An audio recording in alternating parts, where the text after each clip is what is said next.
You guys, I was out here grounding in my greenhouse, meaning playing in the dirt and just making sure that there weren't any dead leaves, any dead weight hanging on any of my herbs out here, my fruits and my vegetables.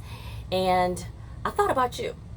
I thought about you because as I was pruning, if you will, I thought about how there are circumstances in our lives that don't mean us well, that they weigh us down. And when things don't necessarily go our way and we are pruned, it doesn't feel good, does it? No, it doesn't. Doesn't feel good at all. In fact, it can be quite painful. It can come in the form of disappointment. It can come in the form of heartache. It can come in the form of anger, whatever the case may be. But do know that in this life, we don't go unscathed when it comes to being pruned. And I was listening to Queen of Food the other day, and if y'all know who she is, drop a heart in the comments, a green heart. I absolutely love her and adore her because her advice is so invaluable, and I just love listening to her. Every time I listen to her, I just learn something. I learn something new every time. But she was talking about how she does not carry grudges, but she only carries lessons.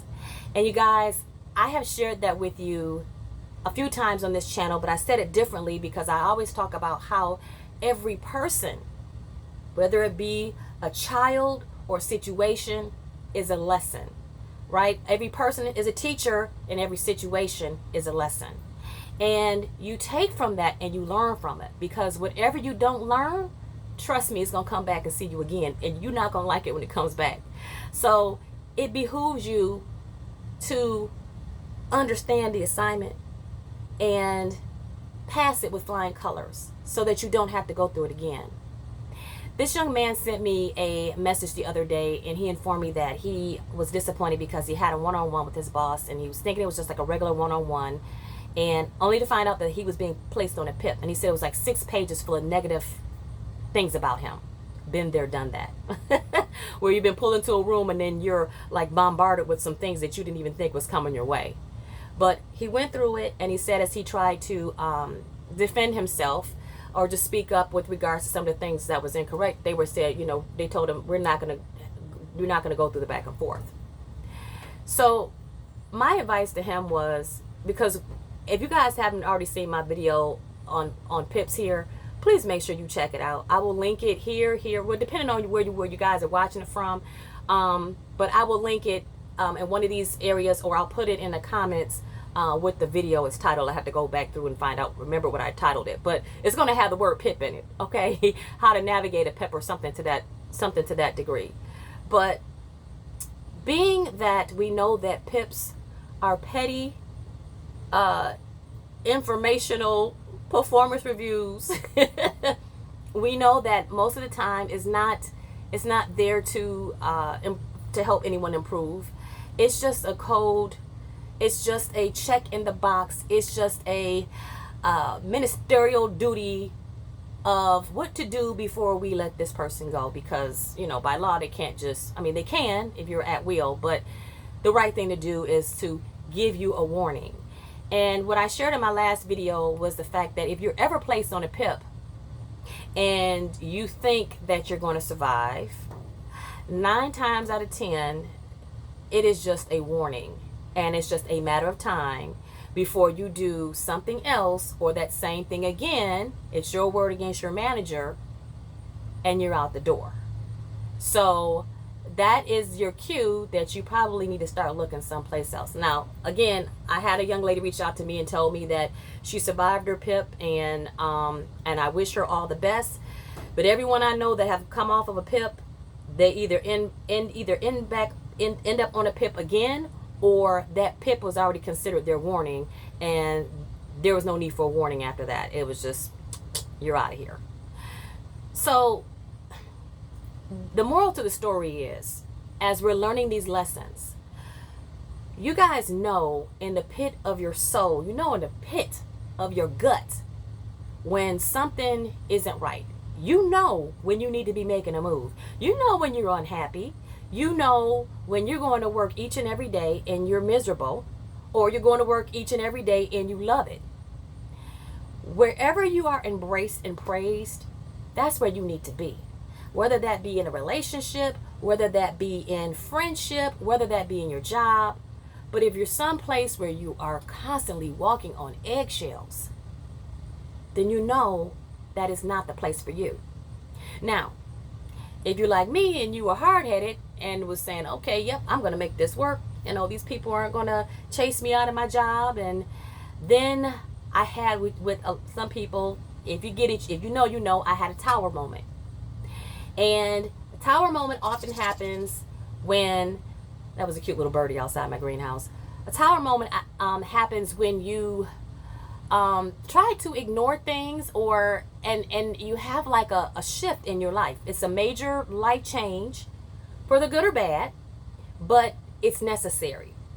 And oftentimes when a tower is coming on, it will come on first in a whisper where your soul is speaking to you saying, hey, you're not feeling good today.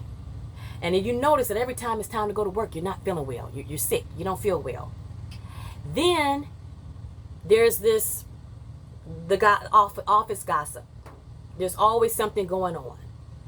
Then you're being pulled into a conference room every 5 seconds. Then your work is being critiqued. Then you're being micromanaged.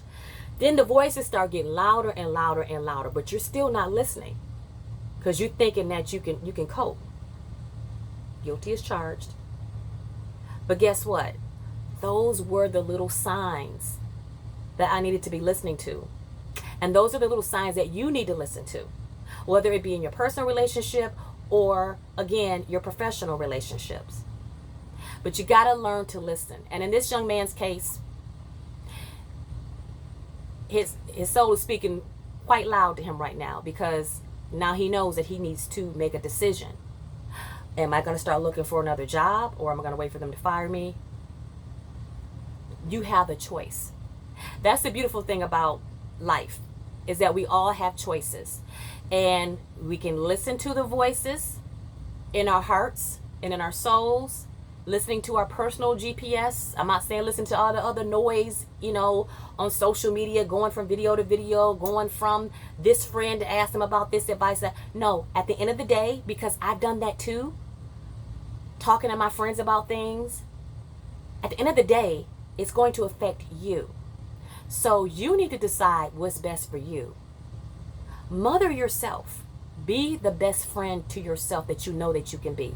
You know that friend, you're probably that friend, I'm that friend people can call on all the time and vent and ask for advice.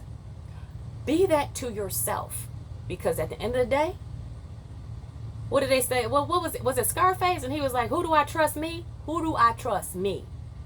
And you got to start learning to trust yourself. And you got to start learning to listen to yourself, because you will never lead yourself astray. So don't wander in the wilderness like I did for 10 years. Yes, I wandered and wandered and wandered. But you don't have to, because that's why I'm here with this channel, sharing my message. And may my message be medicine to your soul. May my voice be a healing balm to you. And may my life and this work that I do be a stepping stone, a lesson of, okay, if I do this, she's already done that. Do I want to do that? And yes, we're all different. Everyone's going to have different experiences. But I urge you and beg you this day to just trust yourself for once. Trust your gut. And if you're ever put in a situation where you're placed on a PIP, well, you know what to do, because your soul is going to tell you what to do. And you just have to learn to trust your gut. So I hope this information helps someone out there. In the meantime, make sure if you want to sit down with me one-on-one, I do have some available appointments this week. So you can book your one-on-one coaching at bossocoacher.org. You guys, I do not give advice over email or Instagram or Facebook, because a lot of y'all be hitting me up on my Instagram and everything and leave me messages. And as much as I want to help, there are so many people that reach out to me, and I devote my time and my expertise to the people that value my time in terms of trading energy for signing up for the one-on-one coaching. So I hope that you can book a session, and if not, you guys, I'm thinking I may start having like maybe a group session, but again, it won't be one-on-one, so it won't be, you won't have the privacy to discuss with me what you want to for your particular situation, but we can do a group situation. So if you're feeling that you want to do that, let me know. Also, if you're liking the longer videos, let me know too. So I hope this helps someone out there, and in the meantime, I love you. Hang in there. I got your back here. Visit bossupculture.org for more. Make sure you donate. Make sure you visit that resources page to see what's there to help you out. And until next time, love ya. Bye.